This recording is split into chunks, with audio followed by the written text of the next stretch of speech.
Hey, what's up, world? It's your boy G Shrimp, everybody favorite baby daddy, the voice of the street, man. And today we gonna be in Chicago and we gonna be in LA, y'all. And when you're just coming in, hit that like button, y'all, and subscribe to the channel if you're new, man. And I'd like to welcome everybody that's tuning in over here at the podcast. Now let's go. Now check this out, y'all. Today is the second day that FBG BUTTA has hit the stand, y'all. Y'all know BUTTA, he'll tell a lie now, y'all. If y'all don't know nothing about BUTTA, y'all should know he is a little lying motherfucker. And he'll tell a good story every now and then. I ain't gonna talk about him in this story, tell him. He just sometimes he get to talking and the BUTTA will tell some shit, a story that don't make no sense. He'll tell one that makes some sense. Sometimes you don't know what the fuck to think when you fucking with BUTTA. But I tell you one thing, this is not the regular police, y'all. BUTTA went down there. He mad because he figured Trench's News got him and made him have to testify. And he come down there trying to play dumb like he don't know nothing. So after the court was over, them FBI grabbed his head. Hey, nigga, you think we playing with you? You know what perjury mean? You don't know what that mean?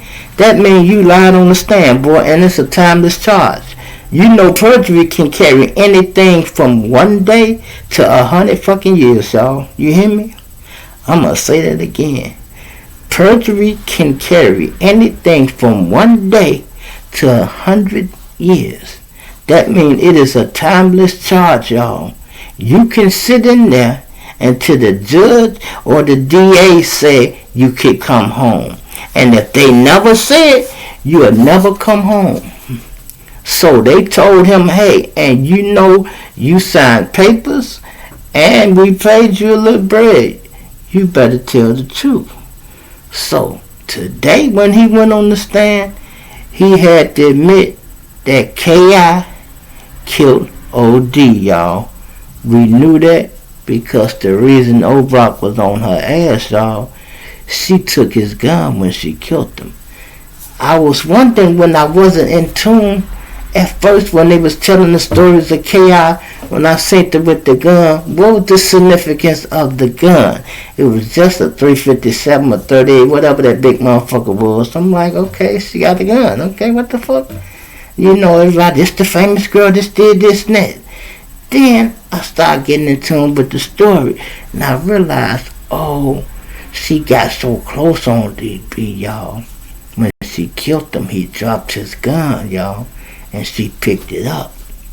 So when she took that picture and put it on Instagram, that automatic made her target number one for O-Block. That's why King Von was flirting with her, trying to get her. King Von was trying to lure her in. He was going to knock her head off anytime he called her, y'all.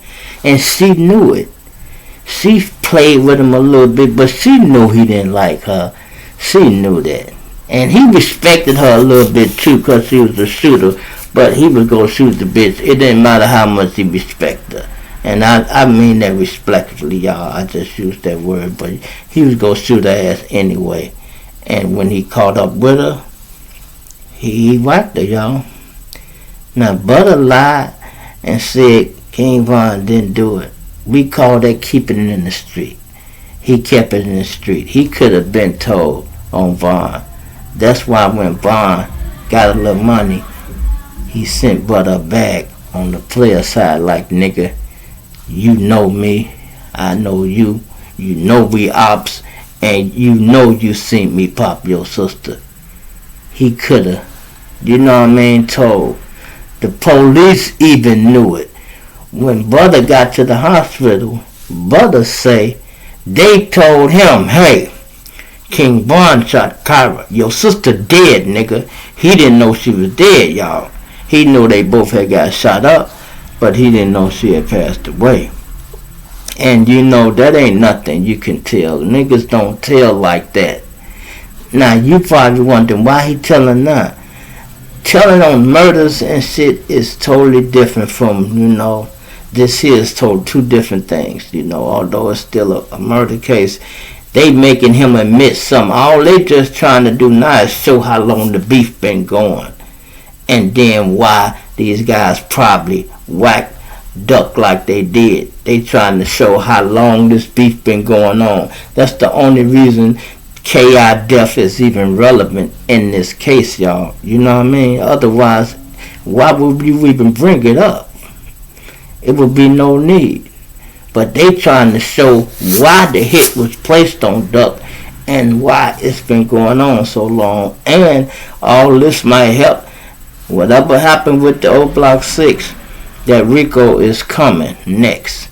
And they in there trying to make them seem like such a hell of an organization. I mean, they organized to a certain extent, but they nailing that Rico part in the ground with that. They pay dues and all this and that, you know, and saying who the leaders is. But they already had said Lil Durk was insignificant to this case. So he ain't gonna have nothing to do with it. Don't think they go pull Lil Durk in it. If they do bring the Rico, then they'll be able to probably, maybe, pull him in on that, you know. But, you know, that's only, you know, and that's allegedly if whatever they say he did, he did. None of this is proven yet. Remember, you're always innocent until proven guilty. But it seems like it's the other way around. They treat you like you're guilty until you prove you're innocent.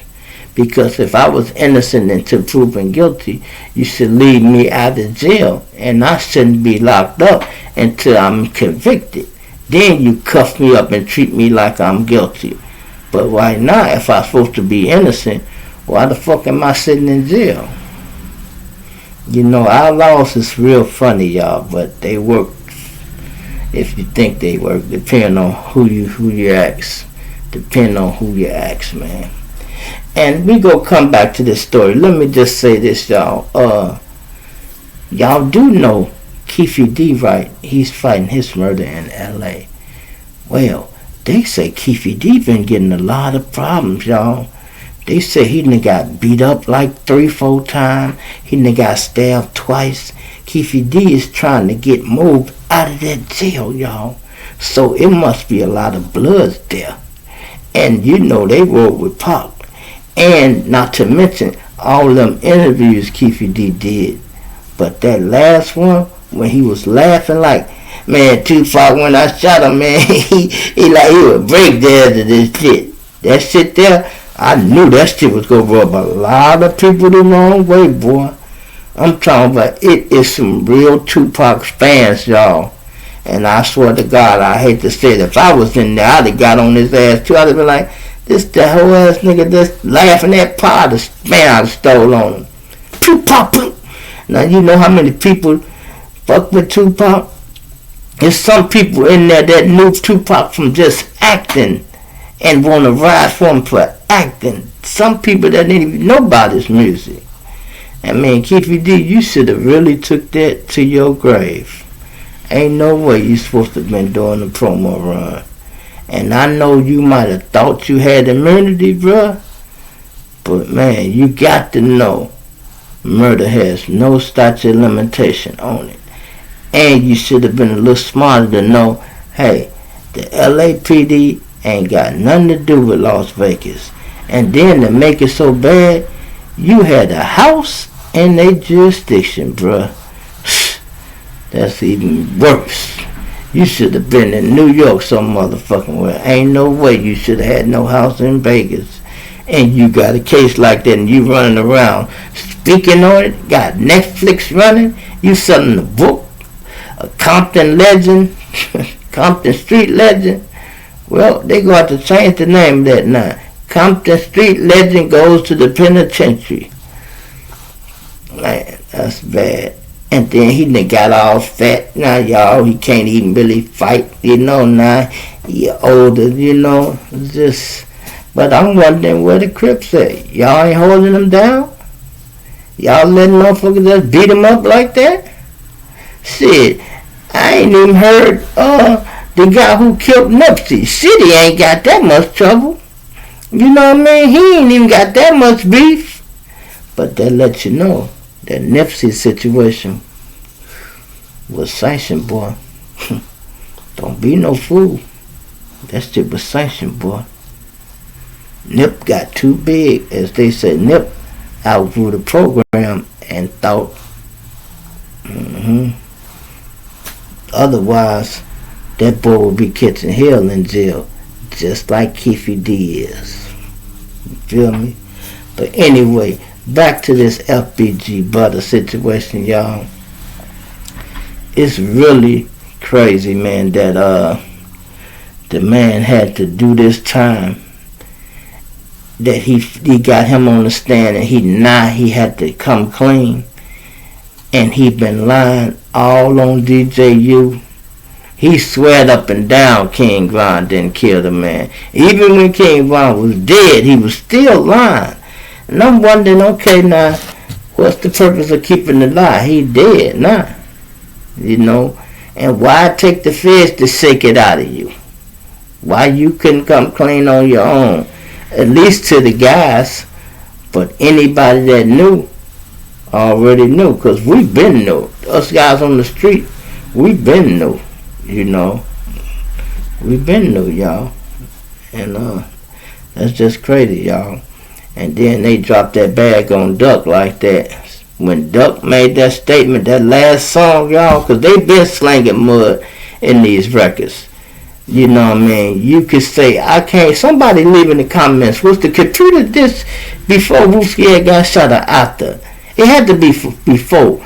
Yeah, it was before Wooski got shot, because Wooski was talking good and everything, so he couldn't have did that afterwards. Okay, so yeah, so all them that niggas Wooski name in that video, and then they was already banging it out anyway. You know, Von called Wooski that day and told him it was gonna be a surprise. Would you believe that? They called him. They knew that friend was going to get hit, y'all. The thing is, they didn't know what time it was going to get hit. It don't matter if you know it's going to get hit, because everybody on alert. Why do you think them guns was out there? Why do you think they was trying to shoot back? They knew them niggas was coming. They just didn't know what time they coming.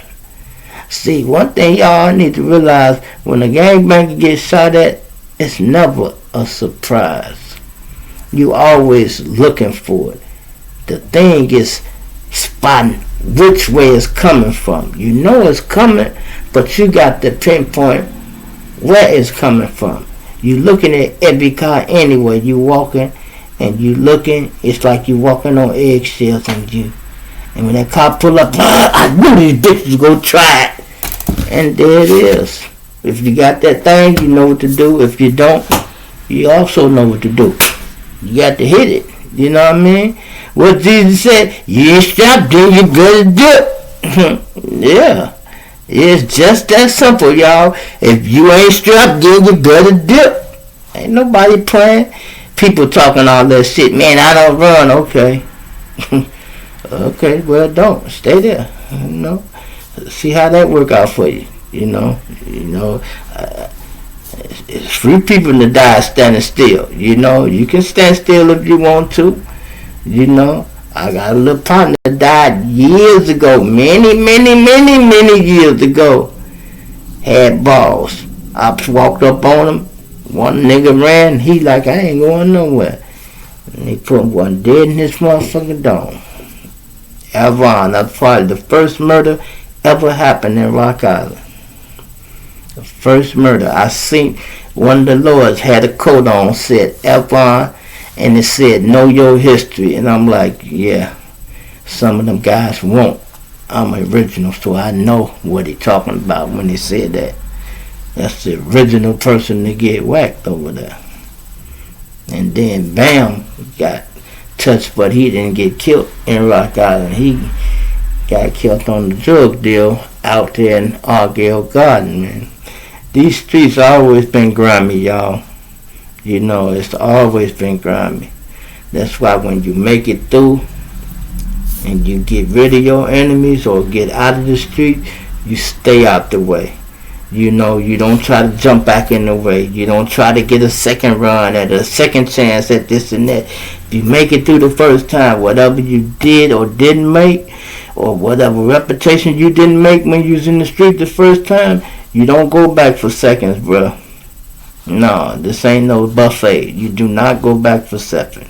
Whatever you didn't eat or slaughter when you was out there on the field, and that's just what it is. Period. You can go back if you want to. Because these young boys care about doing something to your old ass ain't nothing.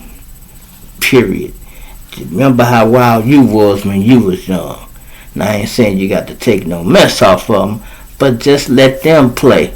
You done played already, bro. You know what I mean? The coaches don't get back on the field. That's not their job. They got a new job now. You feel me? It's your boy G Shrimp, everybody favorite baby daddy voice. Hit that like button, man. Subscribe to the channel. I almost didn't say it, man. I can't end this video like that. I appreciate y'all for tuning in to the podcast, man. So I'm going to say it one more time. Hit that like button and subscribe to the channel, y'all. And I appreciate everybody from tuning in to the G Shrimp Show. So tell a mama, tell your friend, G Shrimp is at it again. And I'm going to plant you now and dig you later. I'm out.